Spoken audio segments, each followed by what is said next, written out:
If you're watching the new show, A Knight of the Seven Kingdoms, you've already met Prince Baelor Breakspear and Prince Maekar. They seem like complete opposites. Baelor is charming and relaxed, while Maekar is intense and angry. But the reason they're such legends in Westeros isn't because of how they talk, it's because of what they did on the battlefield. Years before the events of the show, these two brothers saved their entire house from destruction. To understand their bravery, you have to realize that they weren't just fighting an enemy, they were fighting their own family. And they were the only two things standing between the king and total defeat. Well, that comes from the Battle of the Redgrass Field, which was the biggest, bloodiest, and final battle of the First Blackfire Rebellion. And to understand that battle, we need to talk about how this whole mess started in the first place. Alright, so let's set the stage. The year is 196 AC, and King Daeron II is sitting on the Iron Throne. And he's still sitting on throne in A Knight of the Seven Kingdoms. People call him Daeron the Good, and honestly, he probably deserves that name. He's smart, he's diplomatic, and he actually managed to bring Dorne into the Seven Kingdoms through marriage instead of conquest. That's something generations of Targaryen kings tried and failed to do. But here's the thing, not everyone thought Daeron was so great. A lot of people looked at him and saw weakness. He liked books more than swords. He married a Dornish princess, Maria Martell, and a lot of Westerosi lords hated the Dornish. They saw the marriage as Daeron bowing down to their old enemies. Daeron and Maria had 4 sons together. The oldest was Baelor, who became Prince of Dragonstone and heir to the throne. And Baelor was everything you'd want in a prince. He was an amazing fighter, he was fair, he was kind. People genuinely loved the guy. They said he was the perfect example of what a knight should be. The second son was Aerys, the third was Rhaegal, and the fourth son was Maekar. Now, Maekar was different from his brothers, especially different from Baelor. Where Baelor was warm and friendly, Maekar was cold and strict. Where Baelor inspired love, Maekar inspired respect, maybe fear. He believed in discipline and doing your duty no matter what, and facing hard truths instead of pretending everything was fine. He wasn't the kind of guy who'd crack jokes at a feast, you know? But Daeron had another problem, and this one was way bigger than having a stern son. See, Daeron's father was King Aegon IV, and Aegon IV was... let's just say he was one of the worst kings in Targaryen history. They called him Aegon the Unworthy, if that tells you anything. The guy had mistresses all over the place and fathered so many bastard children that nobody could keep count. But one of those bastards was different. One of them was special. His name was Daemon Waters, and he was everything his half-brother Daeron wasn't. Where Daeron was bookish and cautious, Daemon was a warrior through and through. He was tall, strong, incredibly handsome. Basically, he looked exactly like what people imagine Aegon the Conqueror must have looked like. And he could fight like nobody's business. People watched him in tournaments and whispered that this was what a king should be. Daemon even got a new last name. His father gave him the sword Blackfire, the actual Valyrian steel sword that Aegon the Conqueror carried, and Daemon took that as his name, Daemon Blackfire. Pretty bold move for a bastard, right? So you've got King Daeron, who's smart but not particularly martial, and then you've got his bastard half-brother Daemon, who's basically a fantasy of what a warrior king looks like. You can see where this is going. On his deathbed, Aegon IV did something that would set the realm on fire. He legitimized all his bastard children. All of them. Daemon Blackfire, Aegor Rivers, who people called Bittersteel, Brynden Rivers called Blood Raven. Suddenly, they were all legally Targaryens. And if they were legitimate Targaryens, that meant Daemon had a claim to the throne. Now, Daemon didn't immediately jump up and declare himself king. Maybe he would have been happy as a great lord serving his brother. But he had people in his ear, pushing him, telling him he deserved the crown. The loudest voice was Bittersteel. Aegor Rivers, called Bittersteel, was another one of Aegon IV's bastards, and the guy was angry about pretty much everything. He'd served loyally, but felt passed over and disrespected. Every disappointment, every slight, every insult had turned him into this bitter, hard man who hated King Daeron with a passion. Bittersteel started gathering support for Daemon. He went to lords who were unhappy with Daeron's rule, especially the ones who hated the Dornish influence at court. He promised them a return to the old days, to Targaryen glory, to conquest and strength, a warrior king instead of a scholar king. And slowly, quietly, the realm started splitting in two. On one side you had King Daeron with his loyalist lords and his hand, who was actually another one of his half-brothers, Bloodraven. Bloodraven was, well, he was creepy. Albino, red eyes, rumored to practice dark magic. But he was smart and absolutely loyal to Daeron. On the other side you had Daemon Blackfire with Bittersteel as his right hand and half the realm ready to die for him. The thing is, nobody really knows what finally lit the match. Some people say there was an insult at a tournament. Others say it was a series of political moves that went wrong. But honestly, the civil war was going to happen no matter what. The moment Aegon IV legitimized his bastards, he basically guaranteed that his sons would fight each other for the throne. In 196 AC, Daemon Blackfire raised his banner, a black three-headed dragon on a red field, the reverse of House Targaryen's colors. The first Blackfire rebellion had begun. So now you've got civil war tearing through the Seven Kingdoms. And I mean tearing through it. It touched pretty much every region of Westeros. And at first, Daemon was winning. He won battle after battle. The guy was a brilliant commander and an even better fighter. With Blackfire, the sword in his hand, he cut through loyalist armies like they were nothing. And Bittersteel commanded the cavalry with brutal efficiency. The man knew how to win battles. King Daeron's forces kept retreating, regrouping, losing ground. Things looked really bad for the loyalists. But Daeron had a few advantages. He had the resources of the crown. He had Bloodraven, who was playing a longer game with spies and information. And most importantly, he had his sons. Prince Baelor Breakspear took command of the loyalist armies. He was 34 years old, in his absolute prime as both a warrior and a commander. And the thing about Baelor was that even some of the rebels respected him. They'd fight against him because they believed in Daemon's cause, but they didn't hate Baelor the way they hated Daeron or Bloodraven. Baelor knew he was a good commander, but he also knew his weaknesses. He needed someone to balance him out, someone who could be aggressive where he was defensive, someone who could make the hard calls he might hesitate on, someone who could do the brutal work that war sometimes requires.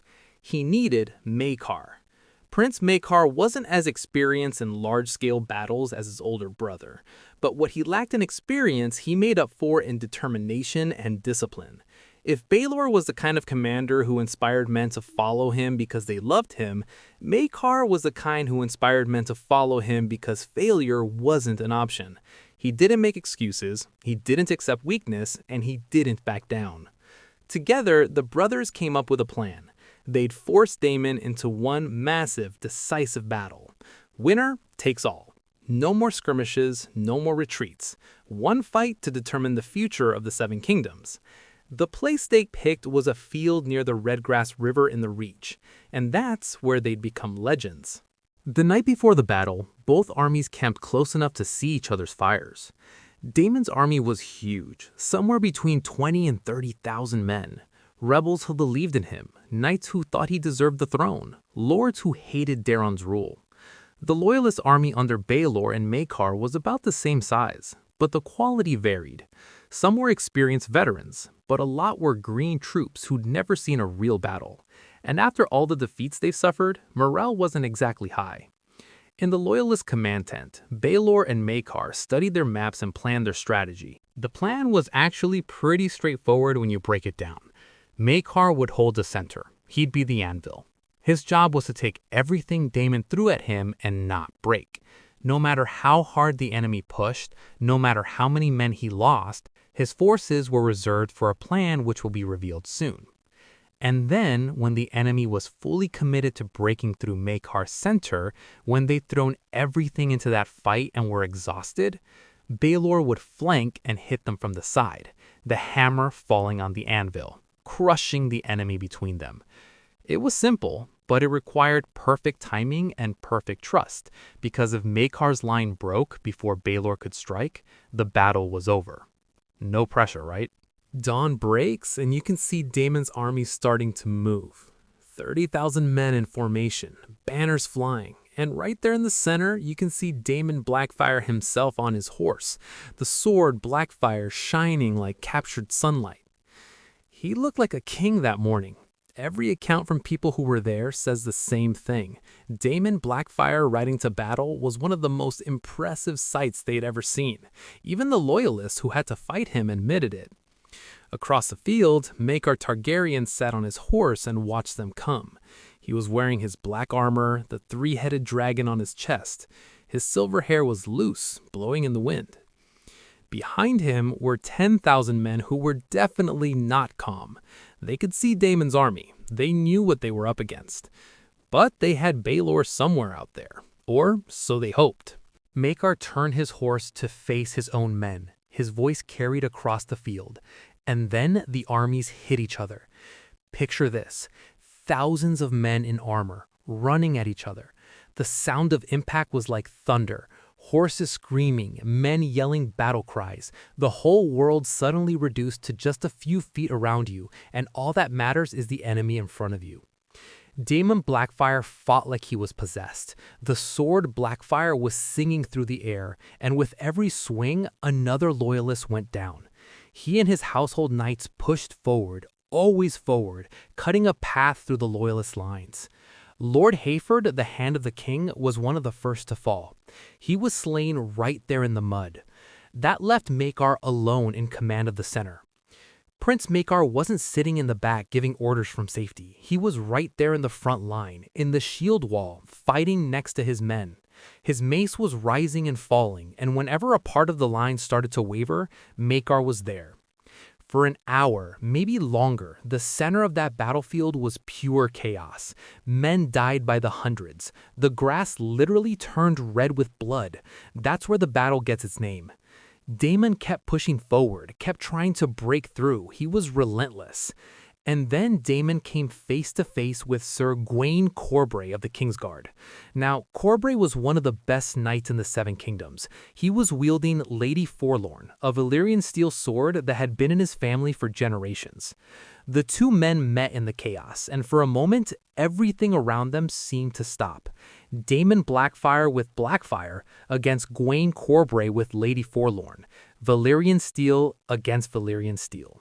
They fought for nearly an hour. It was said to be a duel of beauty and terror.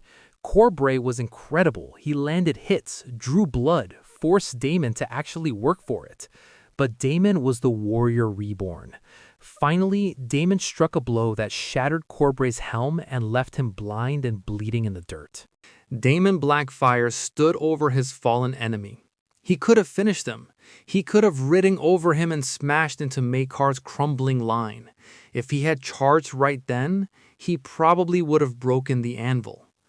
But Daemon had a sense of honor. He ordered his men to stop. He dismounted to help the wounded Kingsguard. It was a noble act, a knightly act. Brynden Rivers, Bloodraven, had positioned his archers, the Raven's Teeth, on a hill called the Weeping Ridge, about 300 yards away. He saw Daemon pause. He saw the rebels bunch up around their fallen leader. He didn't see a brother. He saw a target. 1,000 arrows went up. They came down like dark rain on the spot where Daemon was standing. Daemon Blackfire took an arrow, then another. He died there in the grass, protecting his fallen enemy. His twin sons, Aegon and Aemon, died trying to shield their father's body. The Black Dragon was dead. The moment Daemon went down, the rebel army hesitated. Bittersteel saw his friend fall. He saw the chaos, and in a rage, he made a decision right there, a gamble to try to save the battle.